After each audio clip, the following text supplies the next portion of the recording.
Hello guys! Good morning! So good morning pa yan guys dahil kanina pang umaga yan. Ayan, maaga akong nagising kanina, nakasabay pa nga ako kay sir nung habang siya ay papasok. Ayun, paalis na siya guys, papasok na yun siya sa work.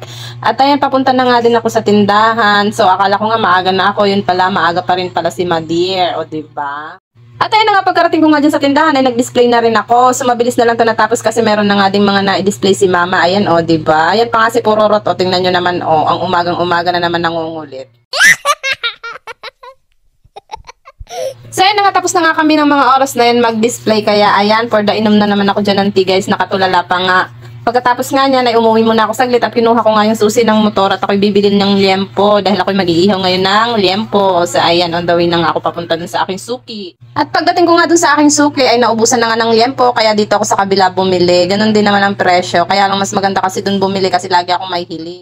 Tapos dumaan na nga din ako dito kay Madam ng Ampalaya. Isasaba ko dun sa aking gulayin ng mga dahon. Tapos bumili na rin ako ng uling para sa aking pang-ihaw na liempo. Ayan, nakauwi na nga ako dyan guys. Tapos pagbukas ko nga, wala, mga tulog pa ang aking mga prinsesa.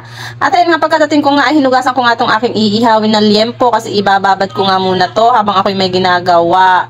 So ayan, nilagyan ko lang siya ng mamasitas na pang barbecue. So hindi ko na uulitin guys, ang hirap mag voice over.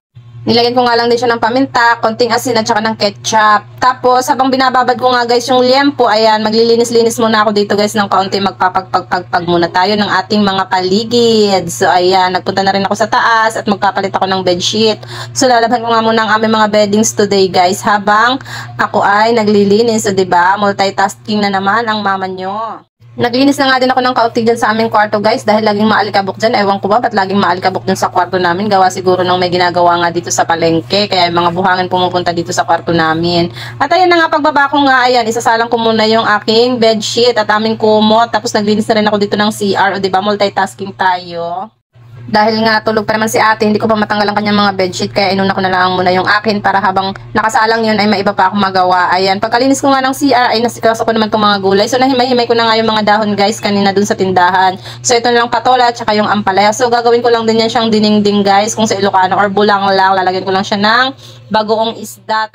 At ayun nga, naalala ko may saluyutan nga pala dito sa kabilang bakod kaya nanguha na nga rin ako ng kaunti. Pantagdag ko dun sa aking gugulayin. O diba, for the healthy muna tayo guys ngayon. Puro tayo dahon-dahon para tayong kambing. At yun nga, pagkakuha ko nga ng saluyot ay tumigil na rin ang ikot ng washing. Kaya ayan, for the banlaw muna ako dyan guys. Babanlawan ko nga muna itong aking unang isinalang sa washing. At ayun na nga, pagkatapos ko nga rin banlawan lahat yan guys, ay nag-spin na rin ako kaagad. Tapos isasampay na natin yan para okay na. Tapos na ang ating paglalabas. So sa labas nga ako magsasampay guys kasi malalaki itong aking isasampay. So dito ko nga yan siya isasampay para mabilis na rin siya matuyo. So na-spin na naman yan guys, kaya mabilis na rin lang naman yan matuyo. Pero mas maganda kasi pag sa init siya matutuyo kasi mabango yung ating nilalabhan. At ayun na nga, pagkatapos kong magsampay ay nagwalis-walis nga muna ako dito sa ilalim ng punong langka kasi mag-iihaw nga ako guys. Ayan, nagpadingas na nga ako niya ng uling. At ayan, for the ihaw nga muna ng first son. Diba? Sarap ng ulam namin kanina guys. Inihaw na liempo. Ayan, nag-ihaw nga ako guys. Naalala ko, may sinampay nga pala ako mga kamumoterox lang yan. At tingnan naman si Bibi, ang sipag. Nagpay-pay-pay-pay pa siya dyan. At ayun na nga guys, malapit-lapit na nga rin ako matapos sa mga oras na yan. Tapos na yung first batch dyan. Tapos isinunod ko naman itong pangalawang natitira pang mga liempo. Tapos ayan, tapos na rin fast forward tayo lagi guys. Kasi medyo mahaba talaga ang video, hindi pwedeng hindi fast forward. So pagkatapos ko nga mag-ihaw guys, ay naligo nga muna ako kasi ang init tsaka ang baho ko.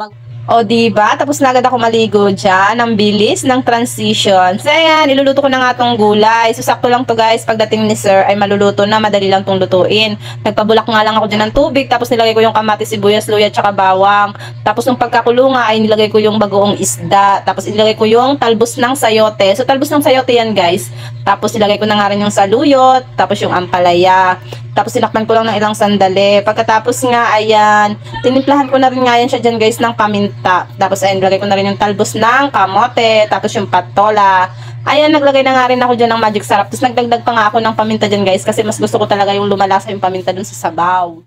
At pagkaraan nga ng ilang sandali, ayan, luto na ang ating dinengding ubulang lang na mga gulay. So napakasarap niyan guys sa mga mahihilig kumain ng ganyan, o diba? Makaka-relate kayo sa amin dahil favorite nga namin yung gulay na ganyan. At ayan na nga, dumating na nga rin dyan si sir, kaya kakain na kami guys. O dyan kami kumakain lagi guys sa harap ng TV kasi nanonood kami kapag nakumakain.